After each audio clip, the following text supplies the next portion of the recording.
Alhamdulillahi Rabbil Alamin. Rabbi israh li sadri wa yassir li amri wahlul 'uqdatam min lisani yafqahu qawli. Rabbi zidni ilma warzuqni fahma. Asyhadu an la ilaha illallah wahdahu la syarikalah wa asyhadu anna Muhammadan abduhu wa rasuluh la nabiyya ba'dah. Allahumma salli ala Muhammad wa ala ali Muhammad.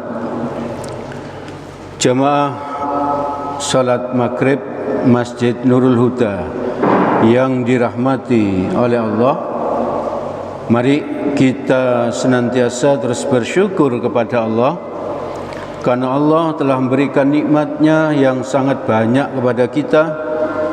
Nikmat sehat, nikmat waktu luang, nikmat kesempatan hidup, dan nikmat bisa hadir ke masjid ini untuk sholat berjamaah, untuk mendengarkan kajian-kajian yang diadakan di masjid ini. Semoga Allah terus menolong kita agar kita menjadi hamba-Nya yang istiqomah taat kepadanya hingga kelak kita dicabut nyawa. Semoga dalam keadaan husnul khotimah. Amin amin ya rabbal alamin. Jemaah yang dirahmati oleh Allah, di dalam hadis riwayat Ahmad dari Anas bin Malik radhiyallahu an, hadis yang cukup panjang, Nabi bercerita ketika beliau di Isra dan Mi'rajkan oleh Allah, diperjalankan oleh Allah dari Masjidil Haram menuju Masjidil Aqsa, lalu dari Masjidil Aqsa ke Sidratul Muntaha di langit ketujuh. Lalu Nabi naik lagi satu tingkat menuju Mustawa. Di situ Nabi menerima perintah sholat. Nah, selama perjalanan itu ada beberapa peristiwa yang perlu kita cermati, yang perlu kita ambil hikmahnya, ya, yang ditemui oleh Nabi sepanjang perjalanan itu. Yang pertama, Nabi melihat sejumlah laki-laki yang bibirnya digunting dengan bara api, ya, digunting dengan bara api. Jadi beberapa laki-laki yang bibirnya itu digunting dengan bara api. Lalu Nabi bertanya kepada Jibril, karena yang menemani Nabi untuk Isra Mi'raj itu kan Jibril, ya. Nabi bertanya kepada Jibril, "Ya Jibril, man haula?" Artinya, wahai Jibril, siapakah mereka? Jadi Nabi bertanya, siapa yang digunting dengan bara api itu? Jibril menjawab, haula'i hutaba'u min ummatika. Mereka adalah para khatib dan dari kalangan umatmu. Jadi orang yang digunting mulutnya dengan bara tadi ternyata apa? Umatnya Nabi dari golongan apa? Khatib, dari golongan penceramah, dari golongan orang yang biasa memberi nasihat, ya. Lanjutan dari hadis ini betul-betul harus kita waspadai hadis ini, ya. Lalu Jibril melanjutkan kalimatnya, ya'murunan nasa bil birri wa yansawna anfusahum. Mereka memerintah kebaikan kepada orang lain, namun mereka sendiri lupa akan dirinya sendiri. Jadi orang yang sedang menyampaikan atau mengajak-ajak orang untuk melakukan kebaikan, tapi dirinya sendiri tidak melakukannya, ya, tidak melakukannya. Itu ternyata apa ancamannya seperti tadi itu, bibirnya akan digunting dengan bara api, ya, bara api. Nah, bagaimana kalau seseorang itu belum pernah mengamalkan, tapi ingin menyampaikan kebenaran, maka kita harus minta izin kepada Allah, semacam minta izin. Misalnya ada seorang ustadz, dia belum pernah haji, tapi ingin menyampaikan keutamaan haji, maka kita minta izin kepada Allah, ya Allah, saya minta izin untuk mau menyampaikan kebenaran tentang haji gitu. Jadi minta izin kepada Allah. Lalu jangan lupa berdoa kepada Allah, ya Allah, saya sebetulnya sangat ingin untuk naik haji, sangat ingin untuk naik haji, maka kabulkanlah keharapan saya ini untuk bisa naik haji. Jadi tidak ada halangan bagi kita untuk menyampaikan, walaupun kita belum pernah mengamalkan, asalkan kita minta izin kepada Allah, karena memang kita itu semua yang kita lakukan itu atas seizin Allah, Setiap saya mau menyampaikan seperti ini, saya juga minta izin kepada Allah, ya Allah, saya minta izin untuk menyampaikan beberapa ayat Al-Quran dan beberapa hadis. Semoga Engkau melancarkannya dan semoga Engkau menolong hamba agar bisa mengamalkannya. Jadi minta izin, tidak langsung menyampaikan begitu saja. Karena yang memiliki ilmu itu semuanya Allah. Sedangkan ustadz, penceramah itu hanya menyampaikan saja,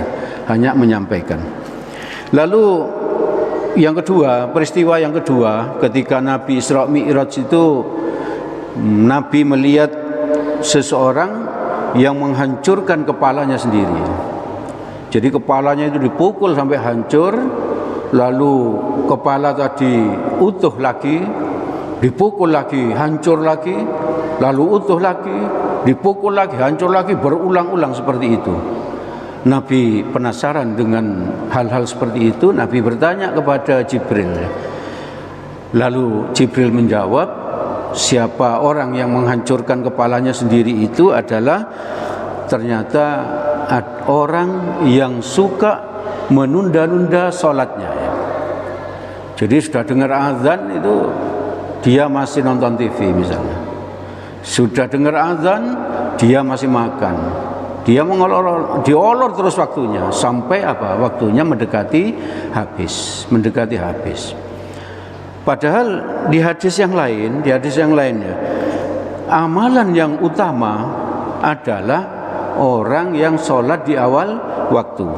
Di dalam hadis riwayat Bukhari Muslim dari Ibnu Mas'ud ini bertanya kepada Nabi, ya Rasulullah, ayyul a'mali afdalu? Apakah amalan yang paling utama, wahai Rasulullah? Maka Nabi menjawab, as-salatu ala waktiha. Salat di awal waktu. Apakah ini ada hadisnya bahwa salat di awal waktu itu merupakan amalan yang paling utama, ya, amalan yang paling utama.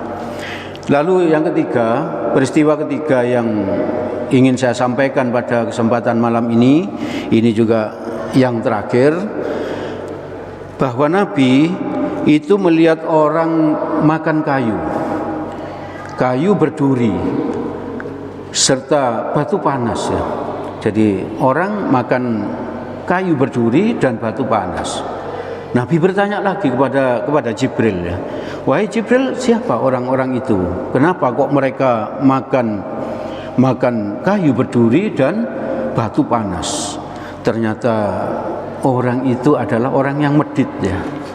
Orang yang tidak berinfak, tidak bersedekah, tidak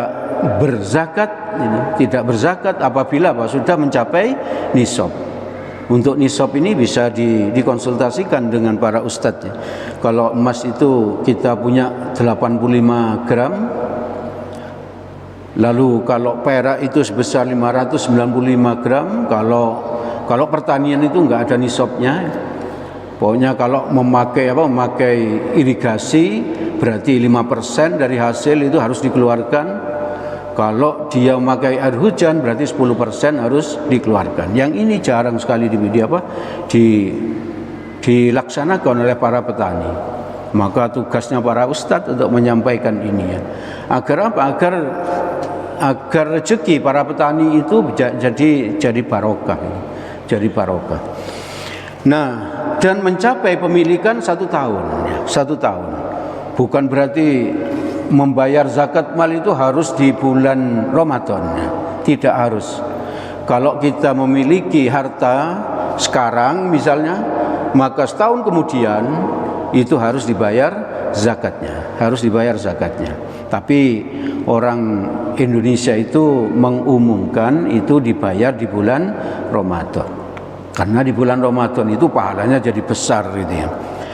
Nah, mari ibu bapak saudara-saudara yang dirahmati oleh Allah, bagi kita yang suka medit ya, suka tidak mengeluarkan sedekah, berinfak atau zakat malnya bagi yang sudah memenuhi syarat, ini ada ancaman dari Allah di Quran surat 9 ayat 35. A'udzubillahi minasyaitonirrajim.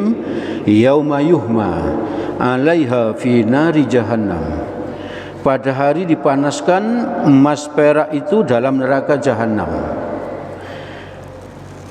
Lanjutan ayatnya, fatukwa biha jibahuhum wa junubuhum wa zuhuruhum. Lalu dibakar dengannya dahi mereka, lambung dan punggung mereka. Hadza ma kanastum li anfusikum. Lalu dikatakan pada mereka, ini harta bendamu yang kamu simpan untuk dirimu sendiri. Jadi rupanya ini adalah apa? Orang yang medit, yang bakhil, yang punya harta tapi tidak mau bersedekah, tidak mau berinfak, tidak mau zakat. Oleh Allah, itu harta yang kita simpan itu ternyata dipanaskan di api neraka, lalu dibakarkan ke dahi kita, ke punggung kita, ke lambung kita. Betapa beratnya ya, betapa beratnya. Nah, lalu lanjutan ayatnya, fadzuku ma kuntum taknizun. Maka rasakanlah sekarang akibat dari apa yang kamu simpan itu. Jadi ibu bapak, saudara-saudara yang dirahmati oleh Allah, mari kita berusaha agar kita ini tidak medit ya. Salah satu cara tidak medit kan kemarin disampaikan oleh Ustadz Daud itu adalah apa? Jangan merasa memiliki harta itu ya. Semua harta itu adalah titipan Allah. Maka kalau Allah menghendaki untuk mengambilnya, pasti akan diambil oleh Allah. Pasti akan diambil ya. Betapa banyak orang yang kaya raya tiba-tiba menjadi miskin. Misalnya dengan cara apa? Hartanya dibuat kebakaran oleh Allah, atau salah satu anggota keluarganya dibuat sakit sehingga membutuhkan biaya yang banyak, menghabiskan hartanya. Jadi bisa jadi kalau Allah menghendaki, harta orang yang kaya raya itu akan habis dalam waktu seketika ya. Dalam waktu seketika. Maka mari kita berusaha untuk tidak medit. Salah satu caranya seperti yang disampaikan kemarin itu, jangan pernah merasa memiliki harta kita itu. Harta kita itu hanya titipan dari Allah Subhanahu wa taala. Kapan saja Allah mau, pasti akan diambil oleh Allah. Dan kalau kita tidak medit, kita mau berinfak, bersedekah, berzakat, Allah berfirman di Quran surat Saba ayat 39. Saya ambil agak ke belakang ini. A'udzubillahi minasyaitonirrajim. Wa ma anfaqtum min syai'in fahuwa yukhlifu wa huwa khairur razikin. Dan barang apa saja yang kamu nafkahkan, yang kamu infakkan, yang kamu belanjakan untuk apa? Untuk sedekah, untuk berinfak, untuk zakat mal dan lain sebagainya. Maka jaminan Allah akan menggantinya ya. Allah akan menggantinya. Berapa kali lipat? Bisa 10 kali lipat, bisa 100 kali lipat, bisa 700 kali lipat. Itu janjinya Allah. Dan Allah tidak pernah mengingkari janji.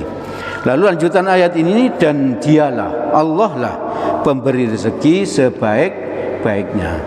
Ini semacam apa? Kita itu diberi pilihan oleh Allah. Kalau kamu medit, akibatnya begini ya. Akibatnya begini. Tapi kalau kamu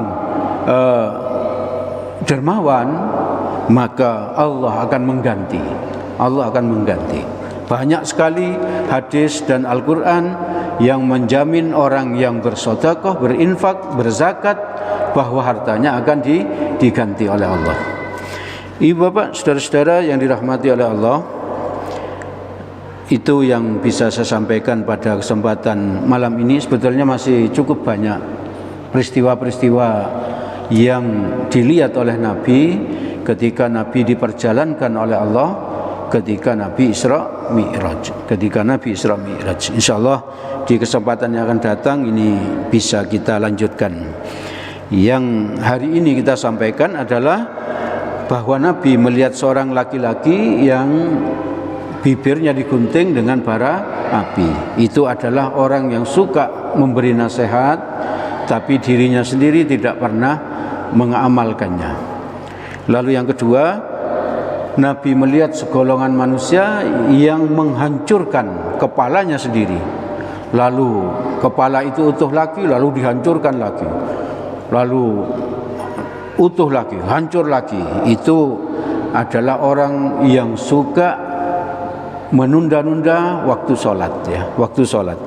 Dan yang ketiga adalah orang yang makan kayu berduri serta batu panas. Itu adalah menggambarkan orang yang medit, yang bakhil, ya. Semoga kita dihindarkan oleh Allah dari sifat-sifat yang seperti itu. Amin amin ya rabbal alamin. Segala yang baik dan benar semuanya berasal dari Allah Subhanahu wa taala. Semoga ada manfaatnya bagi kita. Semoga Allah menolong kita agar kita bisa mengamalkannya. Amin amin ya rabbal alamin. Dan yang salah itu karena kebodohan saya sebagai manusia. Untuk itu saya mohon maaf yang sebesar-besarnya. Mari kita tutup majlis ini dengan doa kafaratul majlis. Subhanakallahumma wa bihamdik asyhadu an la ilaha illa anta astaghfiruka wa atubu ilaik. Assalamualaikum warahmatullahi wabarakatuh.